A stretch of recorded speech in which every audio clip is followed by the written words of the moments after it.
Miss Baker and I exchanged a short glance conspicuously devoid of meaning.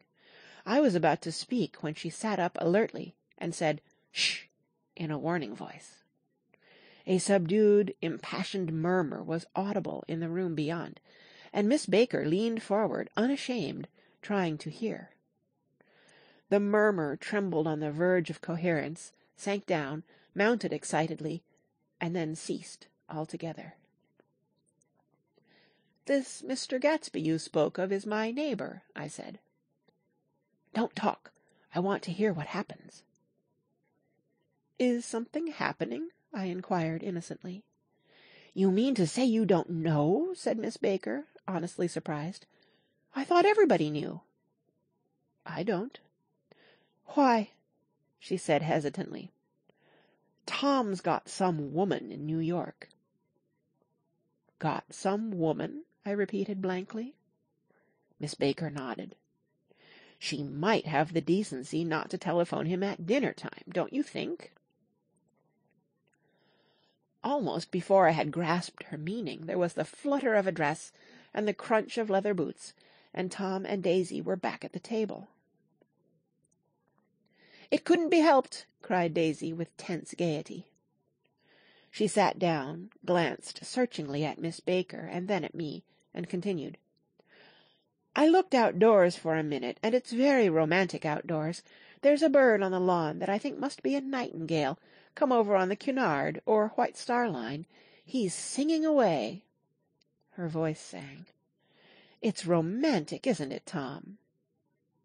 "Very romantic," he said, and then miserably to me, "If it's light enough after dinner, I want to take you down to the stables."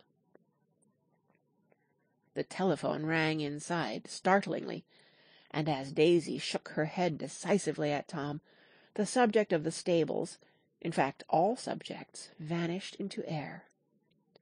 Among the broken fragments of the last 5 minutes at table, I remember the candles being lit again, pointlessly, and I was conscious of wanting to look squarely at everyone, and yet to avoid all eyes.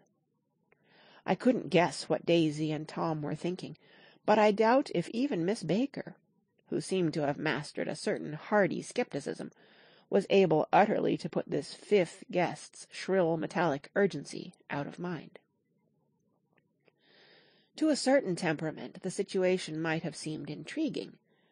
My own instinct was to telephone immediately for the police. The horses, needless to say, were not mentioned again.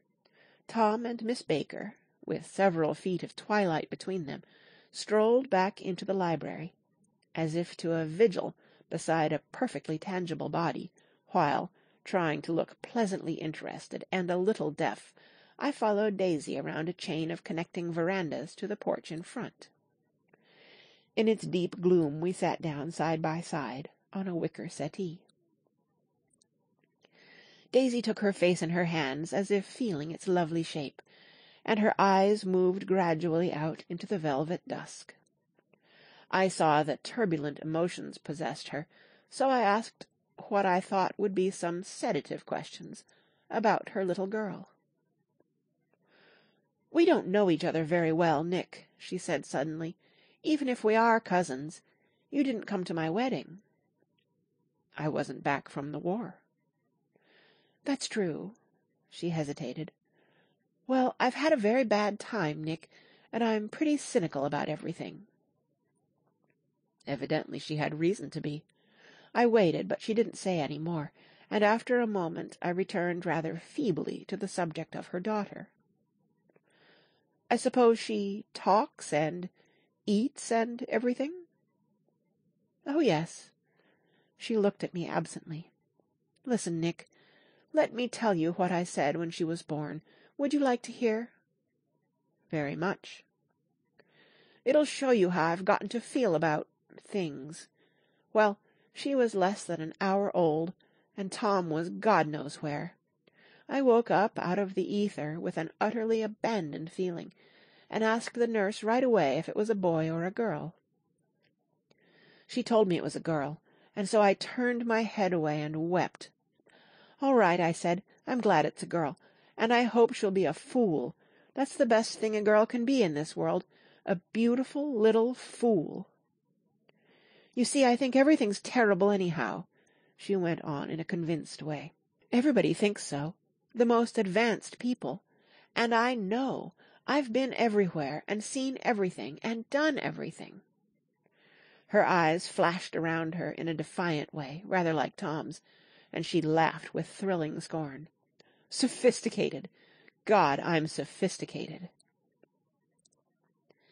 The instant her voice broke off, ceasing to compel my attention, my belief, I felt the basic insincerity of what she had said. It made me uneasy, as though the whole evening had been a trick of some sort to exact a contributory emotion from me. I waited, and sure enough, in a moment she looked at me with an absolute smirk on her lovely face, as if she had asserted her membership in a rather distinguished secret society to which she and Tom belonged. Inside, the crimson room bloomed with light. Tom and Miss Baker sat at either end of the long couch, and she read aloud to him from the Saturday Evening Post. The words, murmurous and uninflected, running together in a soothing tune. The lamplight, bright on his boots, and dull on the autumn-leaf yellow of her hair, glinted along the paper as she turned a page with a flutter of slender muscles in her arms. When we came in, she held us silent for a moment with a lifted hand. "To be continued," she said, tossing the magazine on the table, "in our very next issue."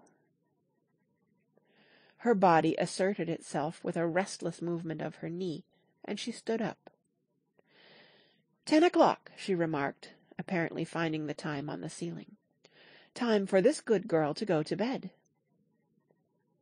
"Jordan's going to play in the tournament tomorrow," explained Daisy, "over at Westchester." "Oh, you're Jordan Baker!" I knew now why her face was familiar. Its pleasing, contemptuous expression had looked out at me from many rotogravure pictures of the sporting life at Asheville and Hot Springs and Palm Beach. I had heard some story of her, too, a critical, unpleasant story, but what it was I had forgotten long ago. "Good night," she said softly. "Wake me at 8, won't you?" "If you'll get up." "I will. Good night, Mr. Carroway. See you anon." "Of course you will," confirmed Daisy. "In fact, I think I'll arrange a marriage. Come over often, Nick, and I'll sort of, fling you together. You know, lock you up accidentally in linen closets, and push you out to sea in a boat, and all that sort of thing." "Good night," called Miss Baker from the stairs. "I haven't heard a word." "She's a nice girl," said Tom, after a moment. "They oughtn't to let her run around the country this way." "Who oughtn't to?" inquired Daisy coldly. "Her family." "Her family is one aunt about 1,000 years old. Besides, Nick's going to look after her, aren't you, Nick? She's going to spend lots of weekends out here this summer. I think the home influence will be very good for her." Daisy and Tom looked at each other for a moment in silence. "Is she from New York?" I asked quickly. "From Louisville. Our white girlhood was passed together there. Our beautiful white—" "Did you give Nick a little heart-to-heart talk on the veranda?" demanded Tom suddenly. "Did I?" She looked at me. "I can't seem to remember, but I think we talked about the Nordic race. Yes, I'm sure we did. It sort of crept up on us, and first thing you know—" "Don't believe everything you hear, Nick," he advised me. I said lightly that I had heard nothing at all, and a few minutes later I got up to go home. They came to the door with me and stood side by side in a cheerful square of light. As I started my motor, Daisy peremptorily called, "Wait!" "I forgot to ask you something, and it's important. We heard you were engaged to a girl out west." "That's right," corroborated Tom kindly. "We heard that you were engaged." "It's libel. I'm too poor." "But we heard it," insisted Daisy, surprising me by opening up again in a flower-like way.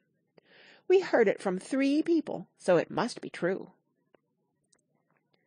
Of course I knew what they were referring to, but I wasn't even vaguely engaged.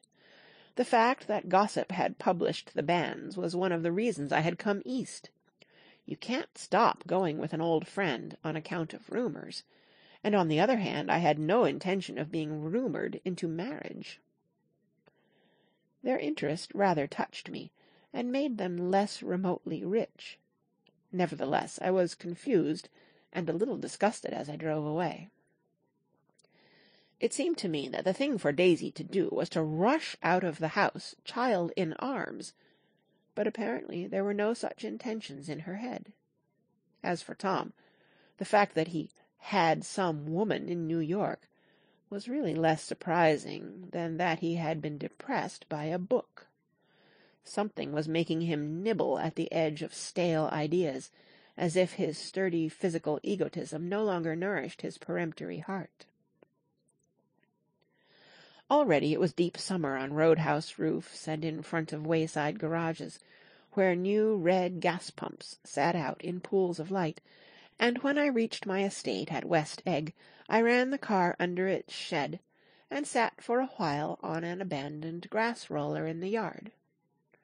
The wind had blown off, leaving a loud, bright night, with wings beating in the trees, and a persistent organ sound as the full bellows of the earth blew the frogs full of life. The silhouette of a moving cat wavered across the moonlight, and, turning my head to watch it, I saw that I was not alone. 50 feet away a figure had emerged from the shadow of my neighbour's mansion, and was standing with his hands in his pockets, regarding the silver pepper of the stars. Something in his leisurely movements and the secure position of his feet upon the lawn suggested that it was Mr. Gatsby himself, come out to determine what share was his of our local heavens. I decided to call to him. Miss Baker had mentioned him at dinner, and that would do for an introduction. But I didn't call to him, for he gave a sudden intimation that he was content to be alone. He stretched out his arms toward the dark water in a curious way, and, far as I was from him, I could have sworn he was trembling.